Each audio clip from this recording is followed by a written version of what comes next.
सत्संग जी प्रेम से कहना धन्वंकार जी। एक नई साखी के साथ स्वागत है आप सभी का आपके ही अपने चैनल पर।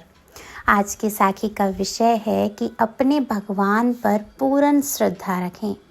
चलिए सुनते हैं आज की यह साखी। सत्संग जी। गरीबी से जूझती बिमला दिन बदन परेशान रहने लगी थी। भगवान के प्रति उसे असीम श्रद्धा थी और नित्य नेम करके ही वह अपने दिन की शुरुआत किया करती थी। आज भी नहा धोकर घर की पहली मंजिल पर बने पूजा घर में जाकर उसने श्रद्धा के साथ धूप बत्ती की और कल रात जो उसके पति को वेतन मिला था उसने उससे भी भगवान के चरणों में अर्पित कर दिया। पूजा पाठ खत्म करके वह घर के कामों में लग गई।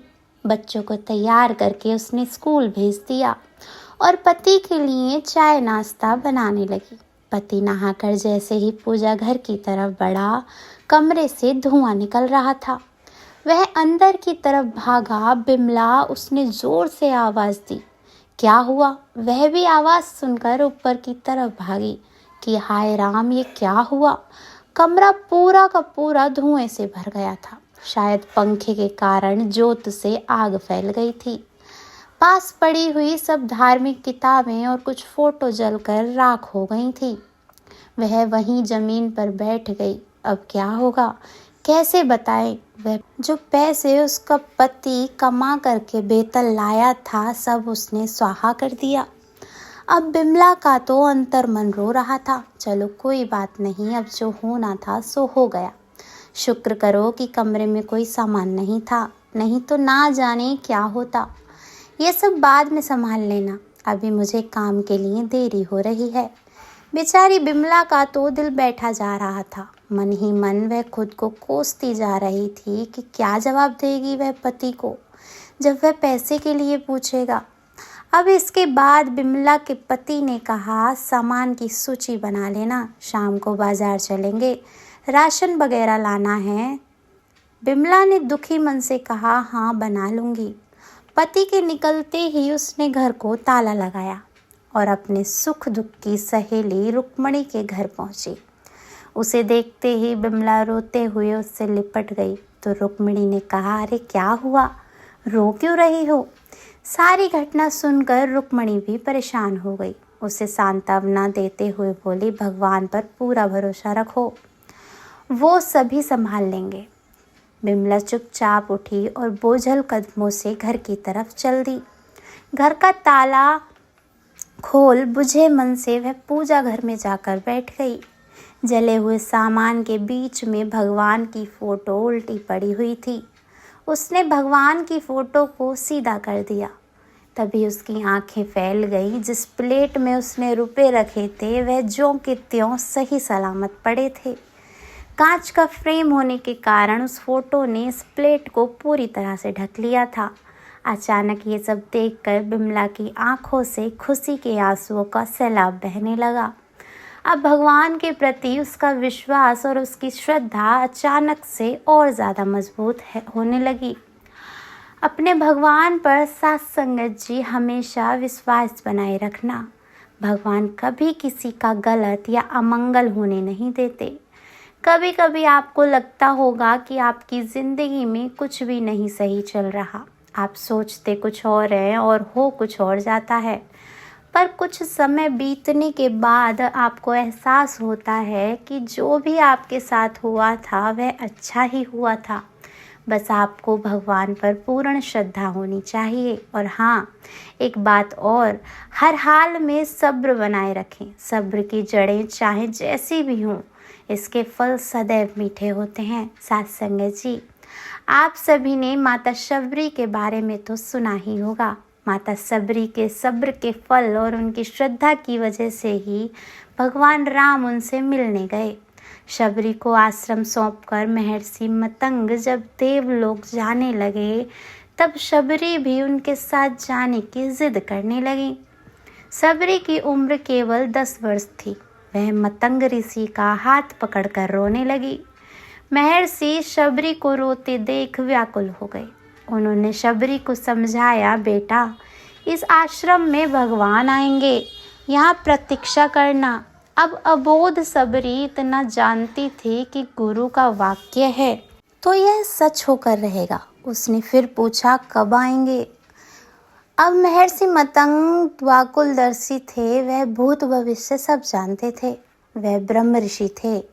महर्षि सबरी के आगे घुटनों के बल बैठ गई, शबरी को नमन किया। आसपास उपस्थित सभी ऋषि गण समंजन में डूब गए कि यह उलट कैसे हुआ। गुरु यहाँ शिष्य को नमन करें, यह कैसे हुआ?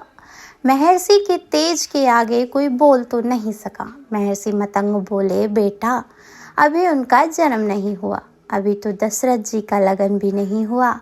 उनका कौशल्या से विवाह होगा, फिर भगवान की लंबी प्रतीक्षा होगी, फिर दशरथ की विवाह सुमित्रा से होगा, फिर प्रतीक्षा, फिर उनका विवाह कैकेयी से होगा, फिर प्रतीक्षा, फिर वह जन्म लेंगे, फिर उनका विवाह माता जानकी से होगा, फिर उन्हें 14 वर्ष का वनवास होगा और फिर वनवास के आखिरी वर्ष में माता जानकी का हरण होगा।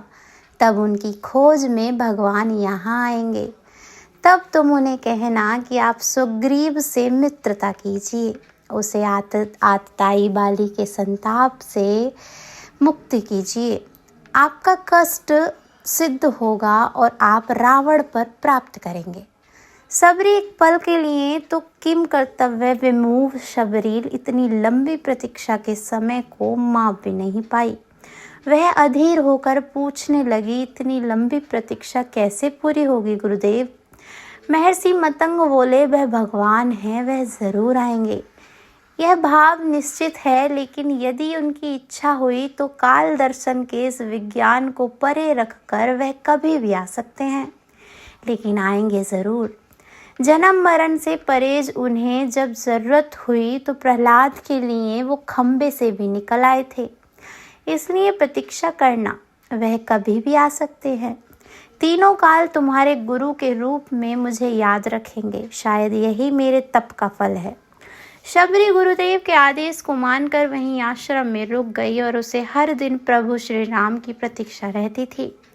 वह जानती थी कि समय का चक्र भी भगवान की उंगली पर नाचता है, तो भगवान कभी भी आ सकते हैं। इसलिए शबरी रोज रास्ते में फूल बिछाकर हर पल इंतजार करती कि मेरे भगवान कभी भी आ सकते हैं। हर तरफ फूल बिछाकर हर क्षण प्रतीक्षा। अब सबरी बूढ़ी हो गई, लेकिन प्रतीक्षा उसी अबोध चित्त से कर रही और एक दिन उसके बिछाए फूलों पर प्रभु श्री राम जी के चरण पड़े। शबरी का कंठ अवरुद्ध हो गया, आंखों से अश्रु की धारा फूट पड़ी, क्योंकि उनके गुरु का कथन सत्य हो गया था। भगवान शबरी के आश्रम में आ ही गए थे। शबरी की प्रतीक्षा का सब्र का फल यह रहा कि जिन भगवान श्री राम को कभी तीनों माताओं ने अपना झूठा नहीं खिलाया, उन्हीं भगवान श्री राम ने माता शबरी का झूठा खाया। सत्संग जी, आखिर वह बेर कितने मीठे रहे होंगे। भगवान भी मुग्ध हो गए। विचार करें, शबरी प्रेम और प्रतीक्षा मार्ग की संत हैं, वह बेर का फल खिलाती हैं। शबरी का फल देर का फल है, बड़ा सब्र किया उसने, देरी का फल सब्र का फल तो मीठा होगा ही, इसलिए जल्दबाजी में नहीं पाया, बड़ी तड़प से पाया है। बचपन से लगी थी, फिर बुढ़ापे में जाकर फल पाया।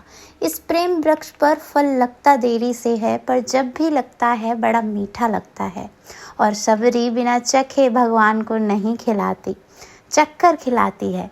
पहले खुद चखती है, फिर भगवान को चखाती है। ऐसी थी माता शबरी।